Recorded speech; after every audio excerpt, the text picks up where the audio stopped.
Hello guys नमस्ते। आज पनि तपाईहरुलाई मेरो न्यू भ्लगमा स्वागत छ है। आज म त्यस्तो बाहिर कहीँ जान्न। आजको वेदर एकदमै चिसो छ बाहिर हैन।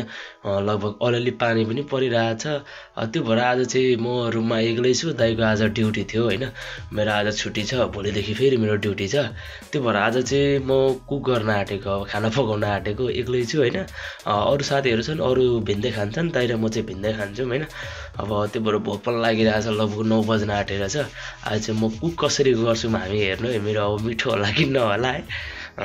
लेट्स वा। मैले नेपाली कुकर पनि रेडी बनाइसकेँ है। यो चाहिँ यहाँ भेटिँदैन, नेपालबाट ल्याएको थियौँ हामीले।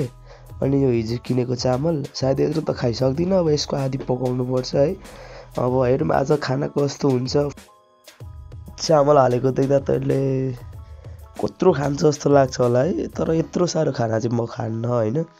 मलाई त्यो अड्कल नभएर मात्रै यत्रो हालेको।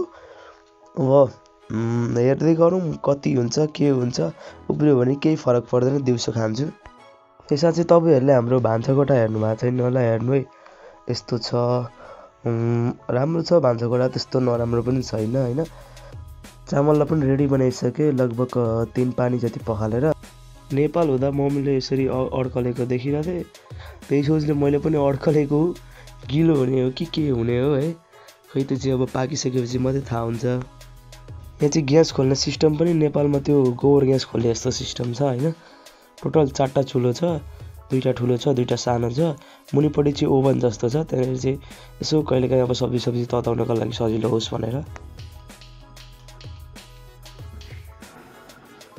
मैले खाना पनि बसालिदिइसकेँ कुकरमा। अब पालो सब्जीको। हिजो मार्केटबाट आउँदाखेरि मासु पनि ल्याएको थियौँ हामीले। आधी चाहिँ बेलुका खायौँ दुईजनाले। अब म एक्लैलाई त धेरै पर्दैन। आज चाहिँ नयाँ रेसिपी खाउँ जस्तो लागेर यति मासु अनि प्लस आलु मिक्स गर्नु पर्यो भन्ने सोच्दैछु कि। यहाँको मासु चाहिँ ठुल्ठुलो पिस दिन्छ कि। अब खोइ मैले काट्न नजानेको हो कि यो चक्कुले नकाटेको हो कि हानेको हाने गर्छु, काट्दैन कि भएको जसो तसो मासुलाई काटेर अब मैले आलु पनि काट्नलाई रेडी गरिसकेँ। अब आलु पनि एउटा मिसाइदिउँ भन्ने सोचिरहेको छु। त्यतिकैमा खाना पनि पाकिसकेछ, सिटी लाग्न थाल्यो। खाना त रेडी भइसक्यो, अब मात्र सब्जीको पालो। प्याज टमाटर काटेर पनि रेडी भइसक्यो। प्लस अब अघि काटेको मासु पनि रेडी भइसक्यो। मात्र यसलाई पकाउन बाँकी छ। हेर्मै त गाई आजको सब्जी कस्तो हुन्छ। कराई पनि बसालिसकेँ। सायद कराईमा पानी भएर होला, पुरा छिट्का आउँदैछ तेलको। प्याज लसुन हालेर एकछिन भुटेँ अनि आलुलाई चाहिँ पुरा फ्राई गर्नु पर्यो भनेर सोचेर सट्टा हालिदिएको छु हैन। त्यो यसलाई फ्राई बनाएर अनि त्यस पछाडि मात्रै मासु हाल्नु पर्यो भन्ने सोचिरहेको छु। 5-7 मिनट आलु भुटिसकेपछि त्यसमा मैले मासु पनि एड गरेँ। अब यसलाई पनि छोपेर लगभग एकछिन फ्राई गर्नु पर्यो अनि मात्रै त्यस पछाडि मरमसला हाल्नुपर्छ होला। लगभग एकछिन फ्राई गरिसकेपछि अब त्यसमा मैले टमाटर हाल्दैछु। टमाटर हालेर एकछिन छोपेपछि अब पालो हो मसलाको। यो चाहिँ यहाँको धुलो खोर्सानी रहेछ। हिजो पनि सब्जीमा हालेको, त्यस्तो पिरो त नहुँदो रहेछ। उही धुले खोर्सानी भनेर एउटा कलर मात्रै आउने रहेछ, त्यस्तो पिरो चाहिँ नहुने रहेछ यतातिरको धुले खोर्सानी। यो चाहिँ हामीले हिजो मार्केटबाट ल्याएको मसला हो। यो चाहिँ एकदम टेस्टी हुँदो रहेछ, मलाई मन पर्यो यो मसला चाहिँ।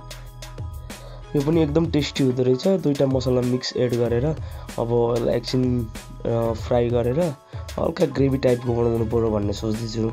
एकछिन मसला हालेर छोपिदिएको त कस्तो दामी कलर आयो हैन। टेस्ट त लाजवाब आइरहेछ गाइज, हेर हैन। वाउ छैन, वाउ। अब टेस्ट गर्न आँटेको गाइज कस्तो भएछ हैन। खाएरौँ। पप भएछ हेर कडा होइन, बब्बाल भइरहेछ। अब रमाइलो आएपछि त फर्स्ट टाइम मैले कुक गरेको, नभए त दाइले नै पकाउनु हुन्थ्यो होइन। फर्स्ट टाइम गरेको, यस्तै भयो। किप वाचिङ, सपोर्ट गर्दै गर्नुहोस्, माया गर्दै गर्नुहोस् यसो होइन। लाइक कमेन्ट सेयर पनि गर्दै गर्नुहोस्। यसो सपोर्ट देखाउनुहोस् न गाइज। के हो यस्तो, अलि भएन है। ल भेट्दै गरौँ।